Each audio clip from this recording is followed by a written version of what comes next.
മറ്റത്തൂരിൽ കോഴ വാങ്ങി ബി.ജെ.പിയുമായി ധാരണയിലെത്തിയ DCC general secretary TM. ചന്ദ്രനെയും സംഘത്തെയും തള്ളിപ്പറയാതെ ഡി.സി.സി.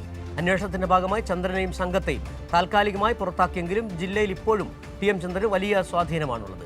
ചന്ദ്രൻ ബി.ജെ.പിയുമായി ധാരണ ഉണ്ടാക്കിയെന്ന കത്ത് യു.ഡി.എഫ് അംഗം അക്ഷയ് ഡി.സി.സിക്ക് കൈമാറിയിട്ടും മറ്റ് നടപടികളൊന്നും ഡി.സി.സി ഇതുവരെയും കൈക്കൊണ്ടിട്ടില്ല. അതിനിടെ ചന്ദ്രനെയും സംഘത്തെയും കെ.പി.സി.സി രാഷ്ട്രീയകാര്യ സമിതി അംഗം റോജി ജോൺ എം.എൽ.എ രഹസ്യമായി സന്ദർശിച്ചു. വിവരങ്ങളുമായി സാരംഗ് ചേരുകയാണ്. സാരംഗ്, ഏതായാലും ഈ കണ്ണിൽ പൊടിയിടുന്നതിന് വേണ്ടി ചില സസ്പെൻഷൻ നടപടികൾ, മാറ്റി നിർത്തൽ നടപടികളാണ് കോൺഗ്രസ് നേതൃത്വം എടുത്തത്. പക്ഷേ ഇപ്പോഴും ചന്ദ്രനെ തള്ളി പറയാൻ കഴിയുന്നില്ല. വലിയ തരത്തിലുള്ള ധാരണ മറ്റത്തൂരിൽ മാത്രമല്ല കേരളത്തിലെമ്പാടും ബി.ജെ.പിയും കോൺഗ്രസും വിവിധ മണ്ഡലങ്ങളിൽ, വിവിധ പഞ്ചായത്തുകളിൽ ധാരണ ഉണ്ടാക്കിയിരുന്നു. അത് തെരഞ്ഞെടുപ്പിന് മുൻപും തെരഞ്ഞെടുപ്പിന് ശേഷവും.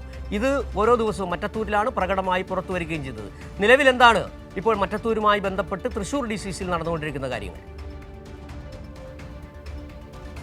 സിജു, ഈ മറ്റത്തൂർ കോഴ വിവാദവുമായി ബന്ധപ്പെട്ട് ബി.ജെ.പിയുമായി ഒരു സഖ്യമുണ്ടാക്കിയ സംഭവം ദിവസങ്ങളോളം പിന്നിട്ടിട്ടും ഡി.സി.സിയുടെ ഭാഗത്തു നിന്നും ശക്തമായിട്ടുള്ള ഒരു നടപടി ഉണ്ടായിട്ടില്ല എന്ന് തന്നെയാണ് അറിയാനുള്ളത്. അതായത് ഈ അന്വേഷണത്തിൻ്റെ ഭാഗമായി കേവലം ജനങ്ങളുടെ കണ്ണിൽ, അതല്ല ഈ വാർത്തകളൊക്കെ കാണുന്ന ആളുകളുടെ കണ്ണിൽ പൊടിയിടുന്നതിന് വേണ്ടി ഒരു മാറ്റി നിർത്തൽ പ്രക്രിയ നടത്തി. അതല്ലാതെ യാതൊരു തരത്തിലുമുള്ള ഒരു ശിക്ഷാ നടപടിയിലേക്ക് ഡി.സി.സി നേതൃത്വം കടന്നിട്ടില്ല. എങ്കിൽ പോലും ഈ നേതാക്കൾക്ക്, അതായത് ടി.എം. ചന്ദ്രൻ ഉൾപ്പെടെയുള്ള 5 പേരടങ്ങുന്ന നേതാക്കൾക്ക് ജില്ലയിൽ ഇപ്പോഴും വലിയ സ്വാധീനമുണ്ട് എന്നുള്ള വിവരങ്ങൾ തന്നെയാണ് പുറത്തു വരുന്നത്. ഈ ഡി.സി.സിയെ പോലും നിയന്ത്രിക്കുന്നതിന് വേണ്ടി പലതരത്തിലുള്ള സഖ്യമുണ്ടാക്കുന്ന, അല്ലെങ്കിൽ ഈ ഗ്രൂപ്പ് തർക്കം പോലും, ഗ്രൂപ്പ് കളി പോലും പലതരത്തിൽ ഇവരുടെ നേതൃത്വത്തിൽ നടക്കുന്നു എന്നുള്ളതാണ്. ഇതൊക്കെ തന്നെയും വലിയ പ്രശ്നങ്ങളിലേക്ക്, പ്രതിസന്ധികളിലേക്ക് നീങ്ങുമ്പോഴും ഔദ്യോഗികമായിട്ട് ഒരു നടപടി എടുക്കാൻ ഡി.സി.സി തയ്യാറാകുന്നില്ല എന്നുള്ളതാണ്. അതേസമയം ഈ അംഗങ്ങൾ തന്നെ വലിയ രീതിയിൽ സ്വാധീനം നടത്തുന്നു.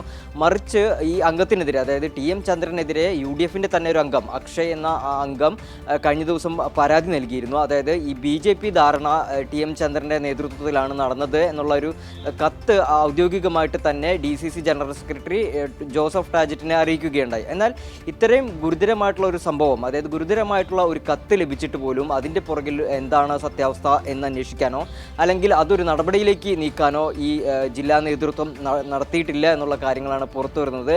ഇതിൻ്റെയും വലിയ വിവാദങ്ങളിലേക്ക് കടക്കുമ്പോഴും പല ഭാഗത്തു നിന്നും ഈ 5 അംഗങ്ങളെയും സംരക്ഷിക്കാനുള്ള നടപടികളാണ് ഉണ്ടാകുന്നത്. അത് ഡി.സി.സിയുടെ ഭാഗത്തു നിന്നാണെങ്കിലും കെ.പി.സി.സിയുടെ ഭാഗത്തു നിന്നാണെങ്കിലും.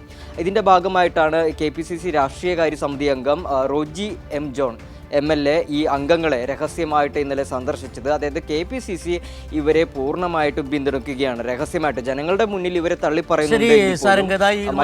ഓരോരോ വിവരങ്ങളാണ് മറ്റത്തൂരിലെ സഖ്യം കൂടാതെ മറ്റ് ചില മേഖലകളിലെ സഖ്യങ്ങൾ കൂടിയാണ് പുറത്തു വന്നുകൊണ്ടിരിക്കുന്ന വിവരങ്ങളാണ് സാരംഗ് നൽകി.